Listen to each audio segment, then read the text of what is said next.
안녕하십니까, 정희태입니다. 대출 이자 못 갚아 신용 불량자가 속출하고 있다는 것입니다. 금리를 당장 내려야 합니다. 제가 작년부터 계속 말씀을 드렸습니다. 미국이 비정상적인 정책을 쓰고 있다. 그래서 저는 자유민주주의자하고 시장경제 지향주의자입니다. 그런데 그럼에도 불구하고 미국이 하는 건 모든 건 다 미국 만세라고 부르지 않습니다. 냉철한 이성적 판단을 가지고 있는 거예요. 미국 바이든이 잘못하는 거를 공화당이 지적하듯이 이런 게 필요한 겁니다. 미국도 잘하는 게 있고 못하는 게 있는 건데 무조건 미국 만세하고 따라가는 대한민국의 이 친미파들, 이거 심각한 문제다. 저는 그렇게 생각을 합니다. 우리가 미국과 동맹을 맺고 미국과 합리적인 교류를 하는 건 중요하지만 미국을 종교적 대상으로 삼고 무조건 미국을 맹신하고 광신하는 태도는 옳지 않다는 거예요. 북한에 대해서도 마찬가지고 중국에 대해서도 마찬가지고 일본에 대해서도 마찬가지고 러시아에 대해서도 마찬가지입니다. 대한민국인들은 애국심을 가지고 대한민국파가 돼야 된다. 그러면 세상을 냉철하게 볼 수 있다. 저는 그렇게 봅니다. 그렇다고 또 국뽕을 맞은 사람처럼 행동해서도 안 되는 거죠. 건전한 비판이 있어야지 그 나라가 발전해 나가는 겁니다. 지금 이 대출 이자를 못 갚아서 신용 불량자가 속출한다. 작년부터 제가 계속 말씀을 드렸습니다. 가계 기업이 붕괴된다. 급격한 금리 인상 안 된다라는 주장을 끊임없이 했고, 미국이 급격한 금리 인상을 할 때 일본을 봐라. 일본은 마이너스 금리를 유지하고 있지 않느냐. 왜 그러냐 도대체. 자국의 사정을 고려하고 있는 것이다 라는 부분을 끊임없이 말씀을 드렸습니다. 참 안타까운 일이 아닐 수가 없어요. 한국은 지금 대출 이자도 못 갚는다. 은행 연체율을 오르면서 하반기 신용 불량자 속출 위기가 일어나고 있다. 이렇게 전하고 있고요. 전세 사기에 무너진 청춘들, 신용 불량자 미래 두렵다. 네. 부산 오피스텔 20대 피해자는 대출 보증금 8천만 원을 날렸다. 이게 이제 정치꾼들은 뭐 1억 5,400이라는 1억 5,500 엄청난 연봉을 받으니까 이 8천만 원 이거 신경도 안 쓰는 거예요. 이게 얼마나 큰 돈인지 80만 원도 너무나 큰 돈이고 50만 원 빌리기 위해서 사람들이 줄을 선다라는 거, 그거 이 사람들은 피부로 못 느끼는 것입니다. 이 대한민국 이 정치판을 뒤집어 엎고 완전히 이거 바꾸지 않으면 안 돼요. 왜 국회의원들이 그 많은 연봉을 받고 군림을 하게 만듭니까? 그래서 국회의원을 50명으로 줄여버리고 국민투표 시민 발안제를 통해서 국민이 직접 정치하는 시대를 열어야 된다. 저는 그렇게 말씀을 드립니다. 주거 난민 전락 죽고 싶었다. 네, 전국 피해자 대부분이 2030 세대다. 이게 정말 뭐 저출산 고령화 사회, 탈한국 사회에 있는 국민들도 이렇게 죽여 나가는데 누가 살아남습니까? 이 나라에 참 불쌍합니다. 그리고 대한민국 국민들이 해외 나가서 또 막 차별당하고 인종 차별당하고 또 한쪽에서는 계속 호구돼서 핏발리고 이런 모습 보면은 저는 가슴이 찢어져요. 네, 그래서 대한민국 국민들이 스스로 깨어나서 이 나라를 진짜 국민 주권의 나라로 만들지 않으면 안 된다. 그것은 오직 국민투표 시민발안제, 국회 해산 국민투표제, 대통령 국회의원 국민 소환제 뿐이다. 저는 그렇게 주장을 하고 있는 것입니다. 제가 이 방송을 하는 이유는 국민들 깨어나길 바라는 거예요. 국민들이. 나는 국힘 편도 아니고 민주당 편도 아닙니다. 저는 국민 편이에요. 국민 편. 특히 돈 없고 힘 없고 백 없고 사회적 약자, 그러면서 양심 있는 사람들 편입니다. 양심 없는 사람들 편 아니에요. 그렇기 때문에 굉장히 중요한 사항이다라는 것이죠. 네, 전세 사기 피해자의 DSR 미적용, 연체 정보 등록도 유예시키겠다. 이게 정말 가슴 아픈 일입니다. 이게 무슨 의미가 있냐라는 거예요. 이게 지금 우리 사회가 얼마나 잘못 돌아가고 있었는가. 그동안 완전히 사기꾼 천국에다가 정치꾼들은 그 사기꾼들 엄호해 준 것은 아닌가라는 생각을 안 할 수가 없어요. 심각한 문제고, 네, 3억 이하 서민주택이 전세 사기에 먹잇감이 됐다라는 거죠. 참 이게 심각한 문제입니다. 전세금 100%까지 대출해주는 나라. 이게 정말 이 금융이나 건설이나 또는 돈 있는 자들, 이 자들의 행태들에 대해서 우리가 가장 중요한 건 돈 있는 사람들을 욕하는 게 아닙니다.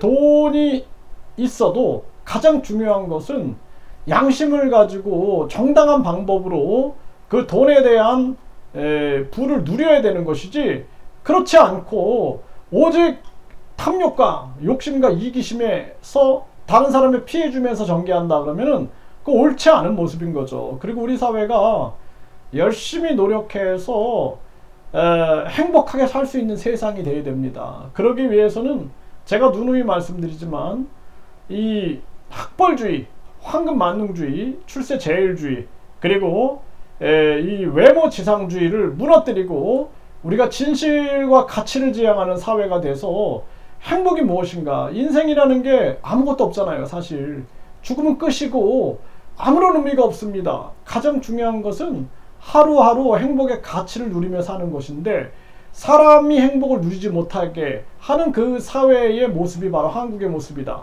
참 가슴 아픈 현실이 아닐 수가 없습니다.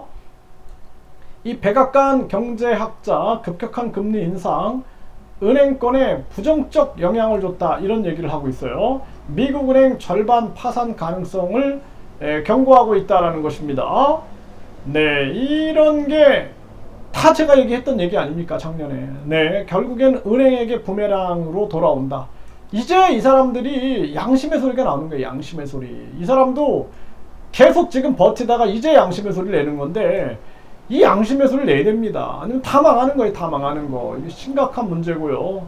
일시적, 인플레 일시적이라던 미국의 이 페드, 네, 미국의 그 연준을 말하는 거죠. 패착, 네, 급격한 금리 인상으로 경제 위기를 자초했다. 제가 작년에 계속 얘기했잖아요. 제가 이거 미국 비판할 때 이 완전히 미국 광신자들, 그리고 미국 그냥 아주 맹신자들이 저를 엄청 욕을 했잖아요. 미국을 감히 비판하냐? 응? 이게 완전히 이게 그래서 나라가 망하는 겁니다. 일본에 대한 광신자, 맹신자들, 그리고 중국과 북한에 대해서 광신자, 맹신자들을 쳐내지 않으면은 대한민국의 미래가 없다. 저는 그렇게 생각하는 입장이에요. 제가 참 가슴이 아픕니다. 이 1년 동안 우리 국민들이 얼마나 많은 사람들이 죽어나가고, 그 사람들 때문에 또 얼마나 많은 가족들이 가슴 아파하고, 지금도 얼마나 많은 사람들이 희망을 잃고 헤매이고 있습니까?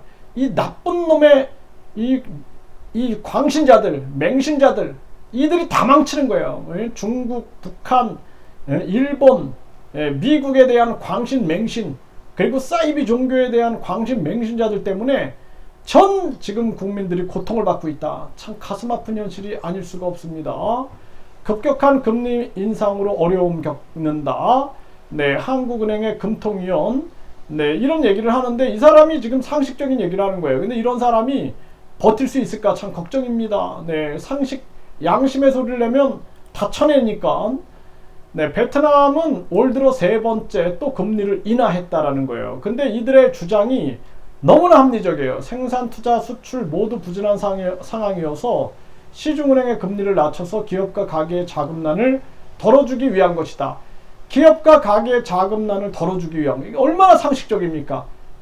참 이거 심각한 대한민국의 현실입니다. 네, 이렇게 얘기하는 정치인들도 없고, 이렇게 얘기하는 경제학자들도 없어요. 그래서 내가 추경호 경제부총리를 빨리 해임시키고 한국은행 이창용이를 빨리 해임시켜야 된다라는 주장을 계속하고 있는 것입니다. 베트남 중앙은행 정책금리를 0.5%포인트를 추가 인하했다라는 거예요. 3개월 새 2%, 네, 2%를 인하했다라는 것입니다. 우리나라 부동산 매달 1000곳이 폐업하고 있다라는 거예요. 네, 1000곳이 휴폐업하고 있다. 시장 어렵다는 시그널이다.